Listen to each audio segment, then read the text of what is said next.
네, 오늘 소개시켜드릴 판례는 추석 특집으로 추석 때 제사 지내잖아요.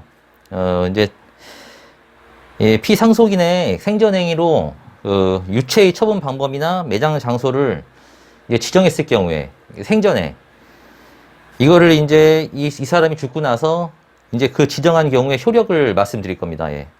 사실관계를 말씀드리자면은 갑이라는 사람이 을과 결혼을 합니다. 여기서 3남 3녀를 둬요. 이렇게 결혼 생활 잘하고 있는데 이 둘이 별거입니다. 별거. 그리고 갑이 다른 여자.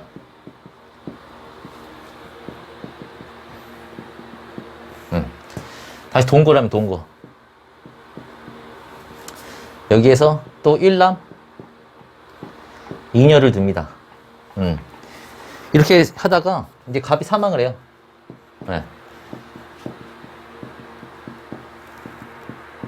근데 여기서 갑이 죽기 전에 생전에 자신의 유체를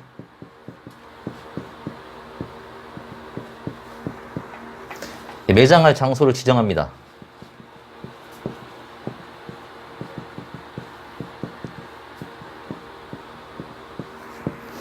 우리 그냥 편하게 3남 3녀의 대표를 이제 장손 A, 여기서 장손을 B라고 할게요. 이제 여기서 이제 매장 장소를 지정하니까 이 B가 이제 아버지의 뜻에 맞게 이제 매장을 합니다. 근데 갑이 이게 좀 잘 사나 봐요. 예, 뭐 재단도 갖고 있고 그래가지고 자기 재단이 그 관련된 그 묘지에다 하여튼 묘소에다가 이게 묻어달라고 이게 남겼나 봐요. 이렇게 지정할 장소를 합니다. 근데 여기서 A가 이제 B에게 다른 곳에 매장하겠다고 이제 유체를 이제 다시 달라 합니다. 그러니까 여기서 유체 인도 소송을 해요.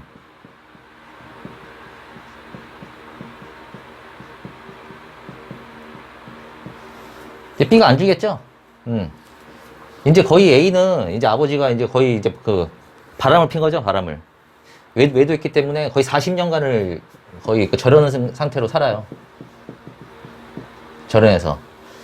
근데 지금 하여튼 A가 달라니까 B가 거절을 해가지고 이제 이 소송이 시작돼요. 이제 여기서 제일 중요한 조문이 민법. 하여튼 1008조의 3입니다. 여기서 보면은 민법 1008조의 3 분묘 등의 승계 분묘에 속한 1정보 이내의 금양 임야와 600평 이내의 묘토인 농지 족보와 재구의 소유권은 제사를 주재하는 자가 이를 승계한다 라는 조문이 있습니다.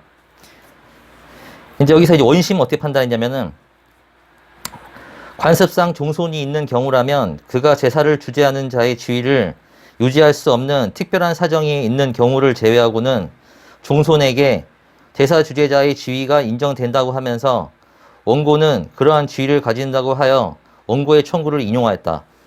여기서 이제 피고가 이제 불복해가지고 이제 상고를 한 거죠. 여기서 대법원은 이제 판결을 합니다.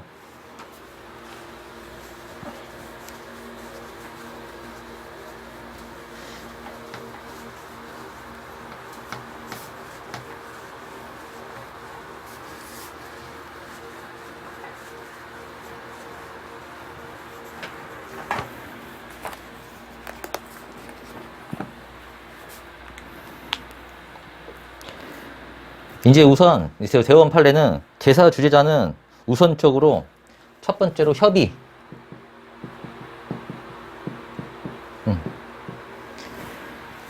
의해 정하되 협의가 이루어지지 않는 경우에는 제사 주재자의 지위를 유지할 수 없는 특별한 사정이 있지 않는 한 망인의 장남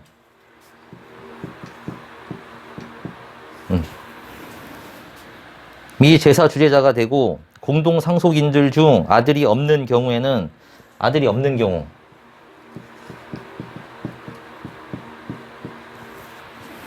망인의 장녀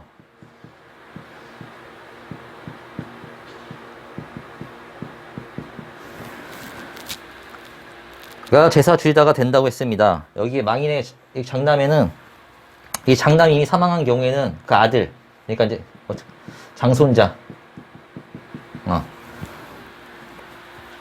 가 된다라고 얘기했어요. 그리고 두 번째로는 이제 선주의 유체 유골은 민법 제8조의 3 소정의 제사용 재산인 분묘와 함께 그 제사주의자에게 승계되고 피상속인 자신의 유체 유골 역시 위 제사용 재산에 준하여 그 제사주의자에게 승계된다 라고 했고, 이제 마지막으로 피상속인의 의사를 존중해야 하는 의무는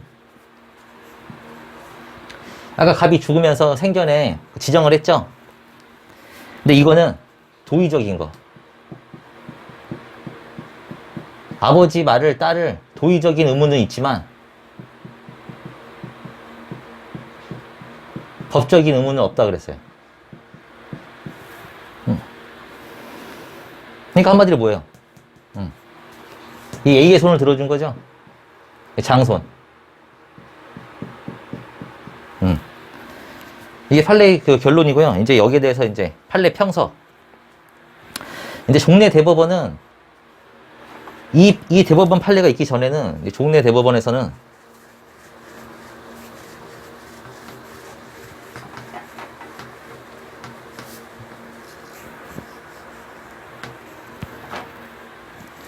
관습에 기초하여 통상 종손 이 제사주의자가 된다고 판결했어요. 그냥 다른 말 없어요.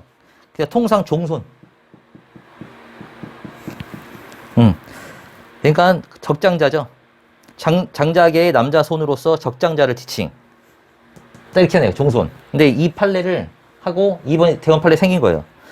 그러니까 이에 대해 대상 판결은 달리 판단하면서 종존의 위 판결들을 변경하였습니다. 이게. 그 논거는 첫 번째로 상속인들의 자율적인 의사를 무시했다는 거죠. 그냥 아무런 의미가 없어요. 이번에 판결에서는 첫 번째 협의를 한다 그랬죠. 협의. 그러니까 이렇게 종손을 하지 말고 상속인들의 자율적인 의사를 무시하지 말라는 거예요. 그리고 적서 간의 차별을 두는 것도 안 됩니다. 그래서 이 효력을 유지할 수 없다고 그랬어요. 그래서 이번에 바뀐 거죠. 협의. 그 다음에 이제 장남. 이렇게 아까 바뀐 거예요. 이렇게. 그래서 없으면은 이제 망인의 장녀.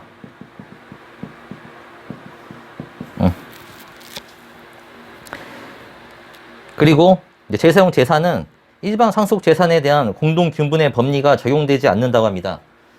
한마디로 뭐냐면 제사용 재산은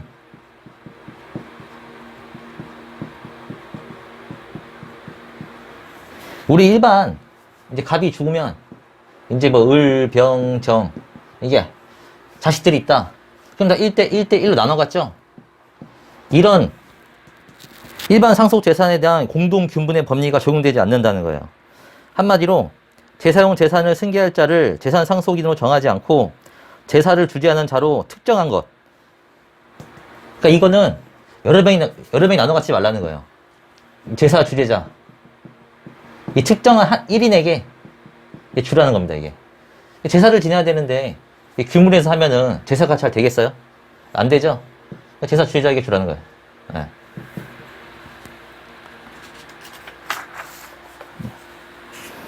이제 그 다음으로 이제 아까 전에 망인의 이제 아까 지정한 거 유체 유골의 처분 방법 등에 관한 망인 자신의 생전의 의사는 법정 유언 사항이 아니라고 그랬어요.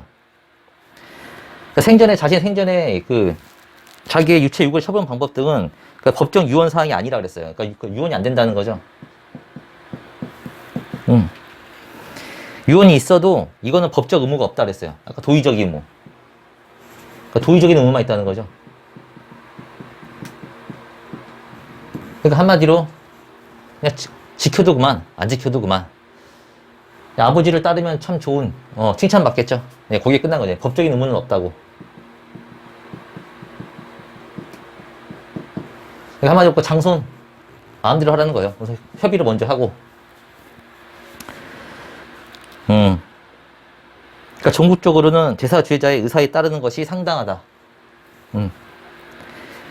이제 여기에 대해서 이제 반대 의견들 대법원에서 이제 반대 의견 내신 분들이 이제 안대희 대법관, 양창수 대법관님. 이제 사후적 인격보 또는 인격본에서 파생되는 신체에 대한 자기 결정권의 한 내용으로서 그것은 사망 후에도 보장되어야 한다. 라는 반대 의견도 있었다는 거. 예. 이번에는 추석에 제사 지내니까는 한번 이 판례를 한번 다뤄봤어요. 예. 한마디로 결론을 내리면 피상속인이 죽으면서 이제 유언으로 나를 어디다 묻어달라 라고 했어도 이제 그것은 도의적인 의무만 있지 법적인 의무는 없다는 거. 그리고 이제 제사 주재자는 우선적으로 협의에 의해 정하고 협의가 되지 않는다. 그러면 이제 장남, 망인의 장남이하고 장남에서 아들이 없을 경우는 망인의 장녀가 제사 주재자가 된다는 거. 예, 이게 오늘 결론입니다. 예, 오늘은 여기까지. 구독, 좋아요, 알림 설정.